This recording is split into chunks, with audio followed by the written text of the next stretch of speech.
Hello' friends, আমি আছোঁ এতিয়া বৰ্তমান বাসুগাঁৱত আৰু বাসুগাঁৱৰ কিছু পৰিৱেশ আপোনালোকক দেখুৱাইছোঁ। এয়া আমাৰ বাসুগাঁও সুভাষ নগৰতে লাগি থকা দুৰ্গা মন্দিৰৰ সন্মুখত এনেকুৱা ভিৰ দেখা গৈছে, আপোনালোকে চাওক।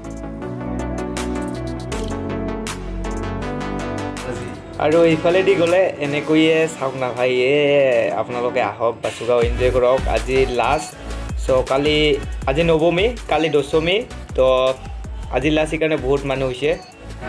ফাইনেলি আমি আহি পালোঁ দুৰ্গা মন্দিৰ সুভাষ নগৰ।